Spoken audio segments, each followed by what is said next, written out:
This is going to be a response to another article I read. This one is titled "Do Let's Have a Maximum Income" by Hamilton Nolan on a website called Gawker.com, and I'll try and put a link in the description.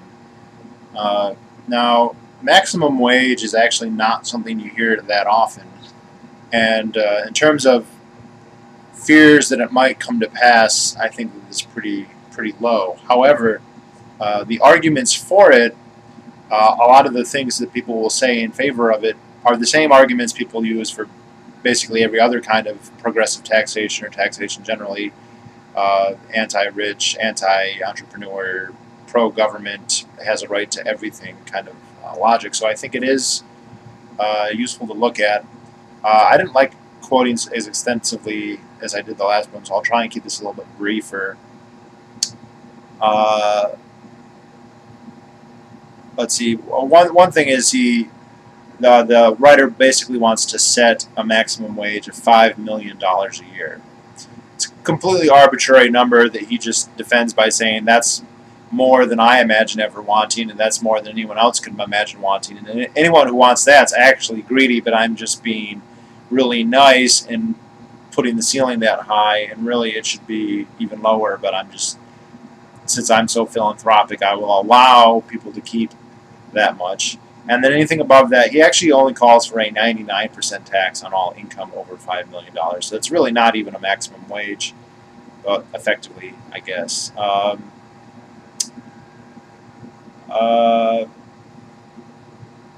Basically, he says that that amount would make someone be wealthy for life. This isn't true. It's easy to spend $5 million. It's easy to spend more than $5 million per year.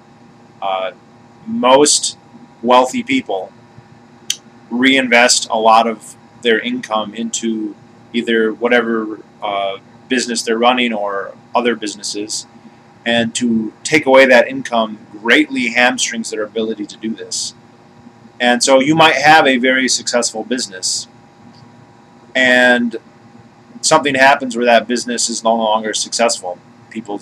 Consumers change. Just for now, assuming in a free market, I mean, consumers change, but the government might change regulation. There might be a change in the climate. There's lots of things that can cause what was previously a lot of money to become a non-winning organization, and at which point, having been denied the ability to branch out, or at least greatly hamstrung your ability to branch out, will be bad. Wealth, when it accumulates, it never sits. It really never does. The economy is very erosive to wealth, whether we want to measure that in money or in physical goods.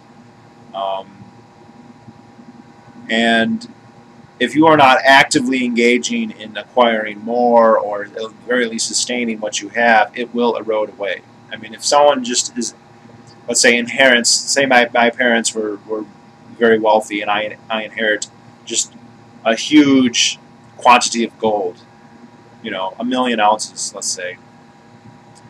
I guess if I live very frugally, it's unlikely that I will spend it all. But if I make no effort to earn anything, if I make no effort to provide consumers with something they value and are willing to exchange for a mutually beneficial transaction, then my pile of gold will shrink and shrink and shrink, depending on how much I consume. And if I consume a lot, and of course the inference here, the archetype is always of some dandy who's just gushing money like crazy, you'll run out of money very fast. If I'm maintaining a nice yacht and several mansions and frequent vacations and just having poor ununionized workers carry me around on a litter, well, they're not going to do that for free. And if I'm unable to use that money to generate more wealth, then I'm going to run out sooner or later. So, and if they put a cap at 5 million or whatever they put the cap at, let's say I make investments in land, and then it turns out that there's a drought and that farmland isn't going to be farmland anymore, and maybe I would have been able to invest in other things as well, but I couldn't because of the thing. So it's just and it's also completely arbitrary. Let's see, then he says, I defy the slickest PR firm in America to explain to a nation of struggling, underemployed, working class people with a medium household income of just over $50,000 why an already wealthy person felt the need to leave the country, take money out of taxpayers' pockets in a very literal sense, rather than donate to the common good, earnings over 100 times the nation's medium household income. Basically, he's talking about the argument that, if he does this, obviously those people will leave and they'll take their capital with them, which is absolutely true. And he's basically not really outlining how he would prevent that. He's just chiding the people who do, and later he says, screw them. Well,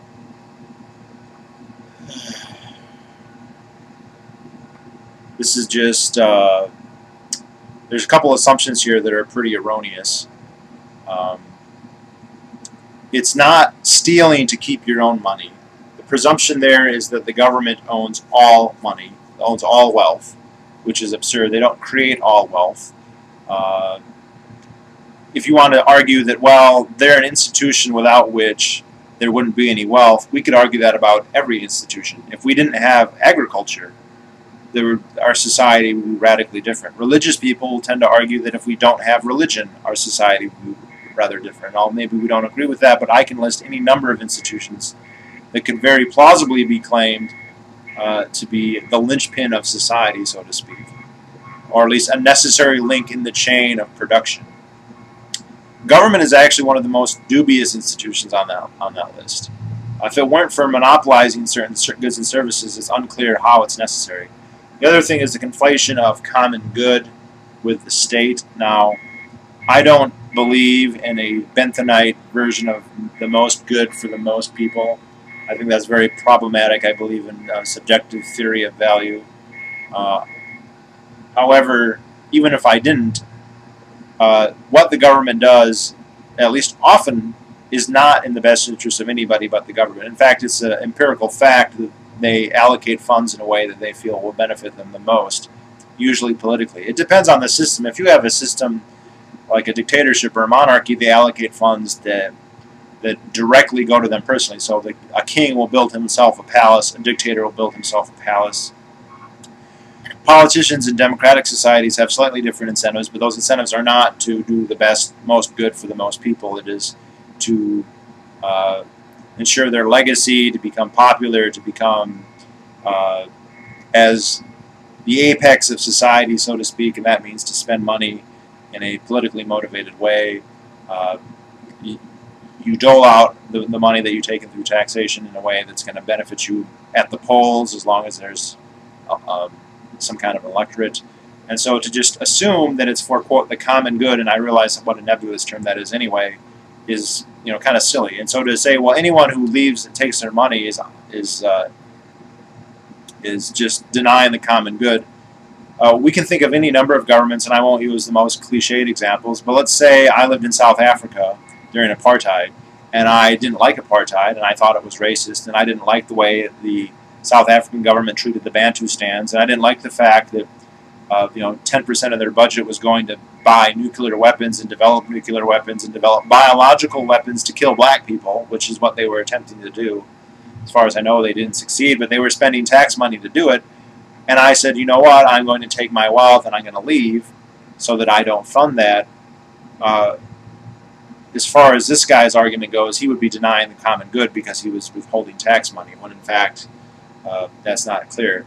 Government programs are enormously wasteful. Even when they earmark things that are considered good, there's enormous bureaucratic friction, and one can be forgiven for saying, well, I agree with welfare, maybe I agree with education and roads, but I don't like the fact that whatever percent, I tend to think it's at least a third to two-thirds, but it is difficult to actually measure. But even if you think 10% is too much of a waste, then it's too much of a waste. So, I mean, there's several assumptions right there that he just makes, and that everyone who makes these arguments will make. Then next he says, A wealthy person who is by definition being paid a wage that far outstrips any measure of fairness or good sense, basically stand in front of the nation, to which he has no doubt paid ample lip service to his rise to the top, of people far, far less fortunate than he, and declare, I have far more than I need, but I would rather abandon you all than help you. As if giving money to the government is helping the people. This is obviously not true when government oppresses people, which the American government does, and that's not just a libertarian thing, and that's not just a tax protester thing. The police state goes around arresting primarily black people and other minorities for smoking marijuana and selling and buying drugs, and people drinking raw milk, and I forgot, killing thousands, even hundreds of thousands of foreigners with drones and whatever else.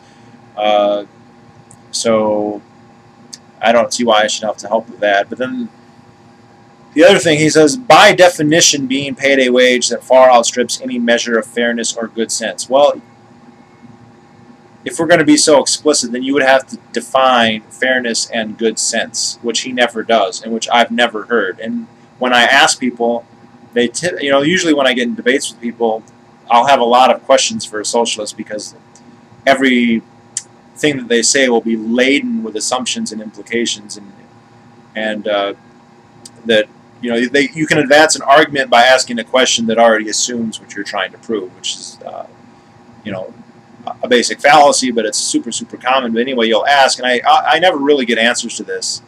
It's one of those questions that you never get answers to, and when you do, they're arbitrary. So what is fair? Is fair everyone gets an equal income? Because that's not exactly what he's advocating here. And I have heard socialists advocate an equal income. I've heard people call and say they take the GNP and they divide that by the number of people, and they say everyone should get paid $100,000 a year. So that's more egalitarian, at least in a sense, than what this guy's advocating. So you could very easily say that $5 million is not fair. In fact, he kind of says that it's not fair. So what's his definition of what's fair? What's his definition of good sense?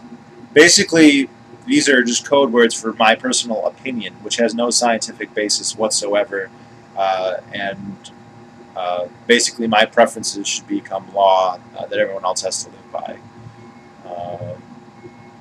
Blah, blah, blah.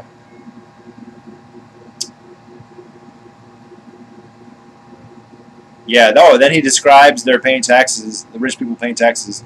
They get the distinct privilege of making a huge and helpful contribution to their fellow countrymen.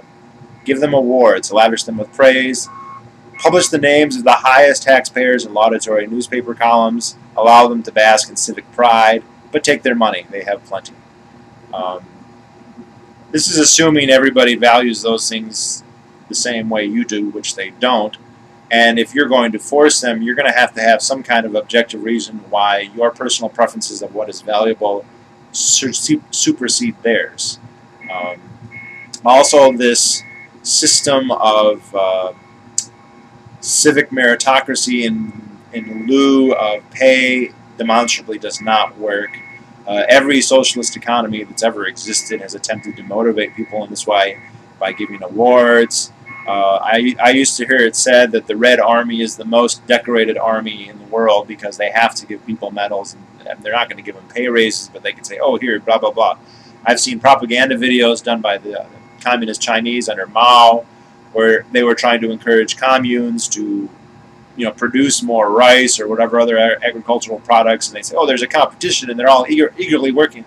No one's going to work their ass off day after day after day after day if they get paid the same. That's just a fact. This is the most basic critique of communism. It's not the best critique of communism or socialism. I think the best critique is the socialist economic calculation problem. But the most common one, the one you hear first, and it's perfectly valid, is the incentive problem. And there might be the occasional person out there who is really enamored with getting some kind of civic pride or praise. Those people probably exist. I know they exist.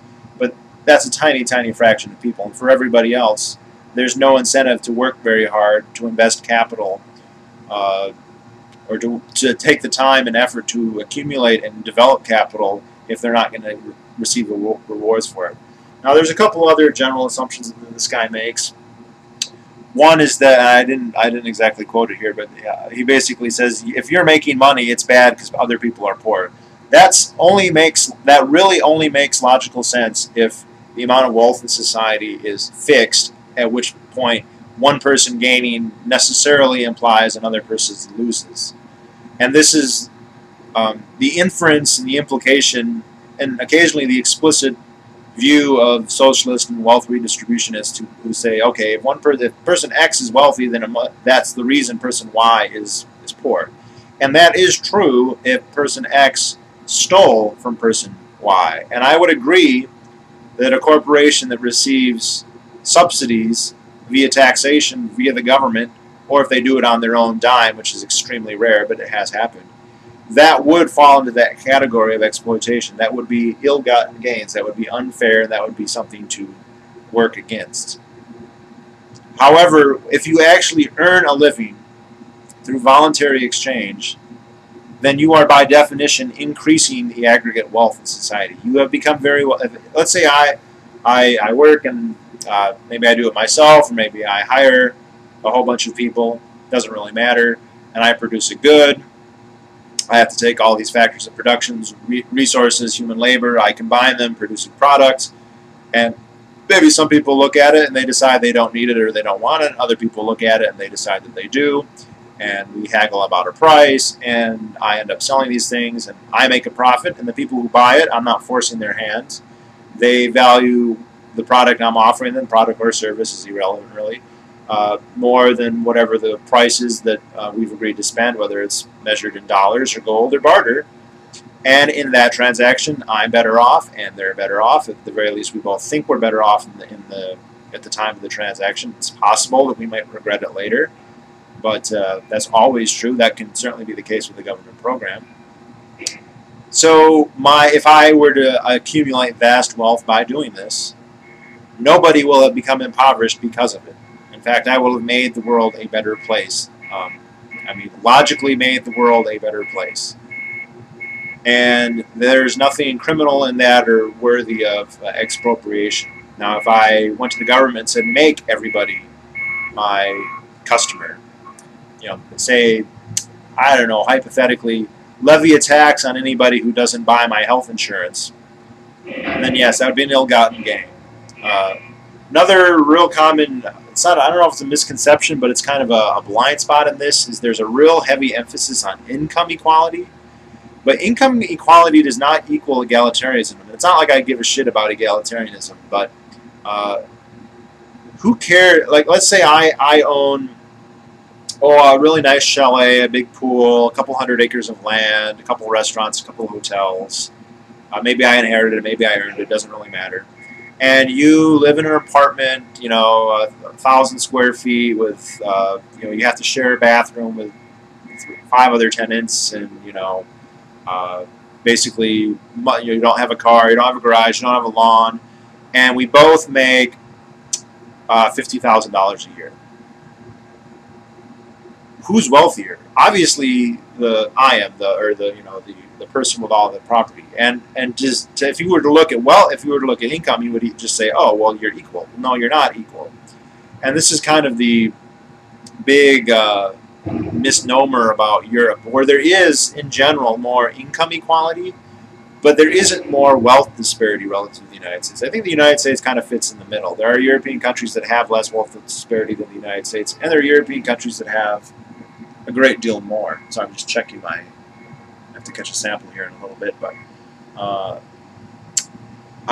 haven't looked it up in a while, but a guy from Sweden who writes for Mises.org occasionally, I got in a conversation with him, and he actually sent me the wiki wealth. There's wiki income, there's wiki wealth. And Sweden actually has a bigger disparity in wealth than the United States. And I've heard this from a lot of Europeans in Europe, in Germany, in France, that if you are middle class, which middle class means a different thing. YouTube user Padre, who unfortunately does not make many YouTube videos, he's Scottish. He's very highly educated. He makes, I don't know how much he makes, but he makes a very decent living, I know. he called himself middle class because what that means, though, is that I own property, that I have a pretty high income, and that I have a lot of disposable income. In the United States, middle class means basically anybody with steady work and that sort of thing. Middle class is rare in the UK. It is rare for people in Europe to have upward mobility, and this tax rate like this is exactly what prevents that.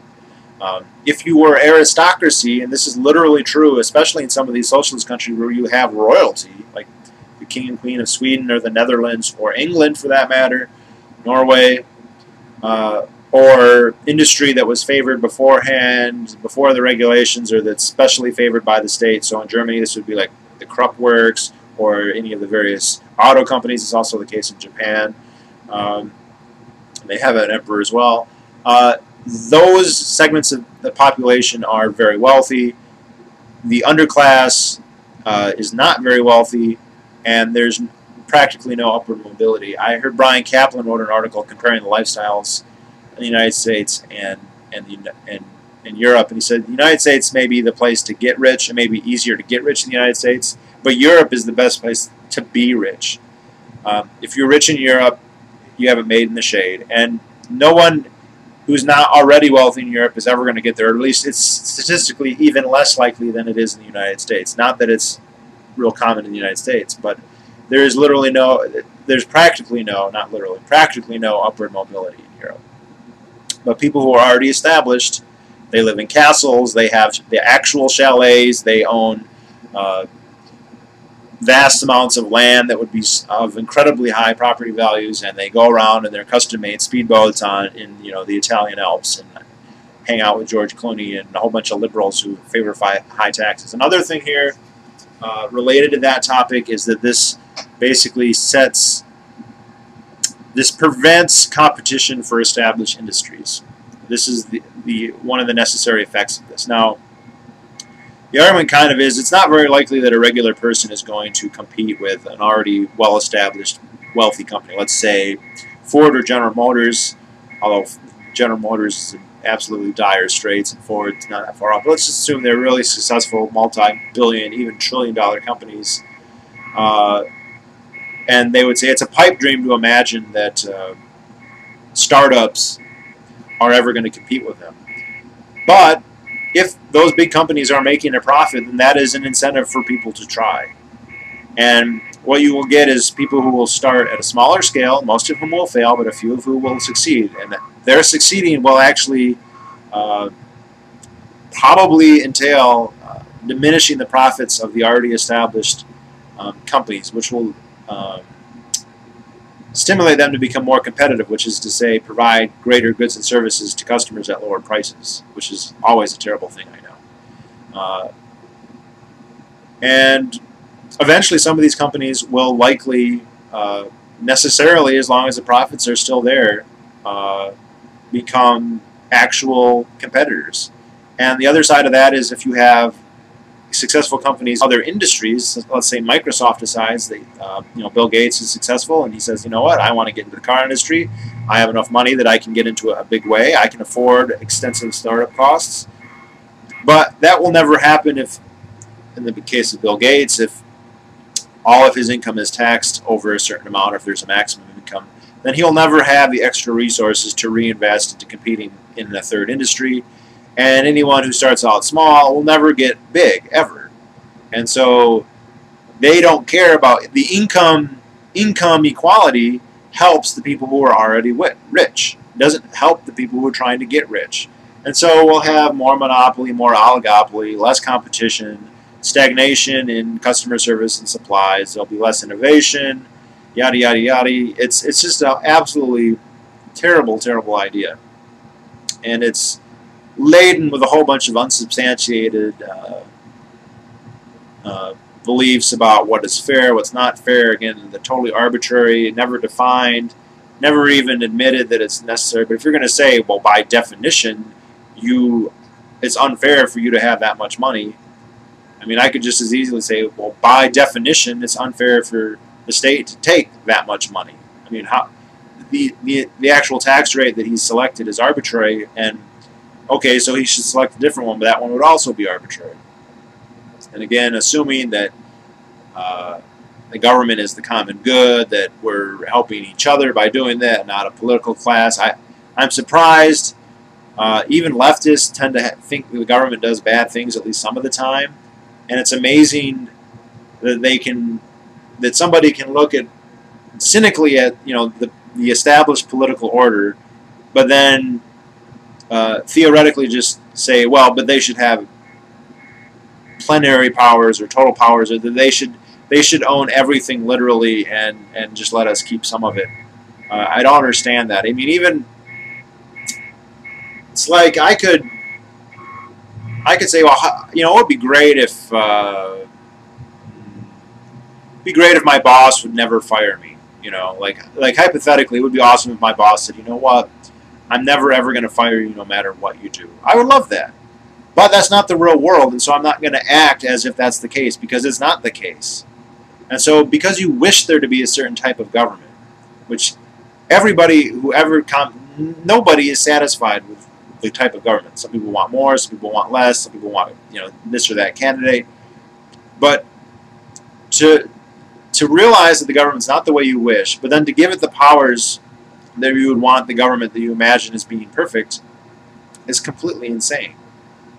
At the very least, the prerequisite would be to have the government that you want first before you give it those powers. I mean, it'd be like saying, yeah, Bush is evil, he's a warmonger, he's a killer, he's a torturer, he's an idiot, he's a conservative, he's a Christian, he's a religious fanatic. So I want to get rid of him and have, Obama God, socialist, Marxist, wealth redistributionist guy who cares in power instead. That would be ideal. But let's just give Bush all the powers I want Obama or whoever else you imagine first, and then hope that someday we get the guy that we want. That doesn't make any sense at all. That's completely retarded. And even ignoring concerns you might have about, an absolute state or tyranny or whatever, which is something that these people never ever address. So a maximum wage is a horrible idea. Even more horrible than a minimum wage. I don't know if it's more horrible. It's pretty horrible. Because the minimum wage obviously hurts poor people. But this would hurt poor people too, because by not having their money to spend, then they're not patronizing whoever it was they would be patronizing. And let's just say, I mean, they passed a big tax on yachts at one point just a couple years ago. And it caused a whole bunch of poor people, artisans who build yachts, who clean yachts, who are janitors in yachts, became unemployed. Just like if you were to heavily tax caviar. The people who import somewhere there's a guy making $8 an hour carrying crates of caviar off a shipyard and canning it, and he just lost his job. And the presumption is that, and it's totally unfounded, is that the government's going to spend that money better. When we know for a fact that when the government spends money, a large portion of it, and we can argue how much, is lost in bureaucratic friction, and the rest is spent in a politically motivated way, much of that for absolutely atrocious things like NSA and CIA and FBI and war and the DOD and giving SWAT teams tanks and bulletproof vests and surveillance drones over the United States and prisons for Americans and weird, not as evil but still stupid programs of building bridges to nowhere and overbuilding roads and not repairing roads that need it, and blah, blah, blah, blah, blah. To just assume, well, yeah, that's going to be spent better than the way the rich people are going to spend it. Like, they know categorically how all the rich people are going to spend it. They don't know that, and even if they did, how would they be in a position that's not completely arbitrary to decide what's the best way to spend that money? So this is a pretty stupid idea, but looks like I got to go catch a sample to examine it, but that's it.